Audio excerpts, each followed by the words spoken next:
اعوذ باللہ من الشیطان اللعین الرجیم بسم اللہ الرحمن الرحیم وصلی اللہ علی محمد وآل بیتہ الطیبین الطاہرین المعصومین۔ صحن حضرت امیر المومنین بارگاہ ملکوتی سید الاوصیاء علیہ السلام سے مومنین کرام کی خدمت میں ایک مبتلا بے مسئلے کو لے کے حاضر ہونے کی سعادت حاصل کر رہا ہوں۔ کیا نئے سال کی عید منانا جائز ہے یا جائز نہیں ہے؟ جیسے کہ ہر سال یکم جنوری کو لوگ خوشیاں مناتے ہیں، جشن میں شریک ہوتے ہیں،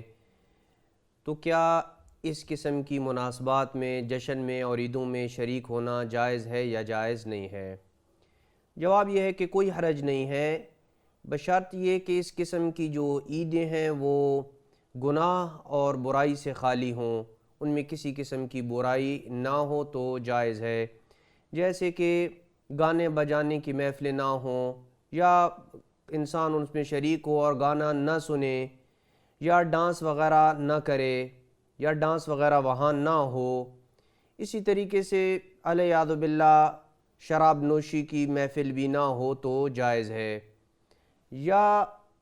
ان محافل میں دین اسلام کے علاوہ دیگر مذاہب کی ترویج نہ ہو، یعنی گمراہی کی ترویج اور نشر و اشاعت نہ ہو، تو ایسی عیدوں میں شرکت کرنے میں کوئی حرج نہیں ہے۔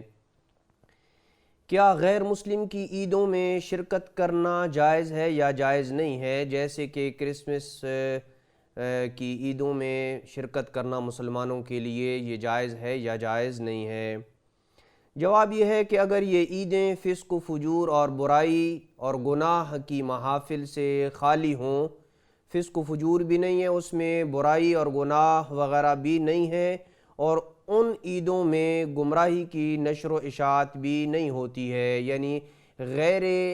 اسلام، دین اسلام کے علاوہ دیگر مذاہب کی کوئی نشر و اشاعت بھی نہیں ہوتی ہے، تو کوئی حرج نہیں ہے، ان عیدوں میں شرکت کی جا سکتی ہے۔ اسی طریقے سے نئے سال کی جو عیدیں ہیں، چاہے ان کو منانے والے کافر کتابی کافر ہوں یا غیر کافر کتابی ہوں، اہل کتاب ہوں، جیسے عیسائی ہیں یا یہودی ہیں، یا اس کے علاوہ دیگر کوئی کافر ہیں جو اپنی مناسبات مناتے ہیں، تو کیا ان مناسبات میں، ان عیدوں میں، ان کے جشن میں، ان کی محافل میں انہیں مبارکباد دینا یہ جائز ہے یا جائز نہیں ہے؟ جیسے کہ ابھی چند روز کے بعد یکم جنوری آئے گا، تو آپ اپنے آفس میں آپ کے ساتھ کوئی عیسائی رہتا ہے، آپ اسے مبارکباد دیتے ہیں، یا ان کی اور دیگر مناسبات میں آپ انہیں مبارکباد دیتے ہیں، تو کیا یہ جائز ہے یا جائز نہیں ہے؟ جواب یہ ہے کہ ان کی عیدوں پہ انہیں مبارکباد دینا جائز ہے، کوئی حرج نہیں ہے، چاہے وہ کافر کتابی ہوں یا کافر غیر کتابی ہوں، ہر دو صورت میں ان کی عیدوں پہ انہیں مبارکباد دینے میں کوئی اشکال نہیں ہے۔ وصلی اللہ علی محمد وآل بیتہ الطیبین الطاہرین المعصومین۔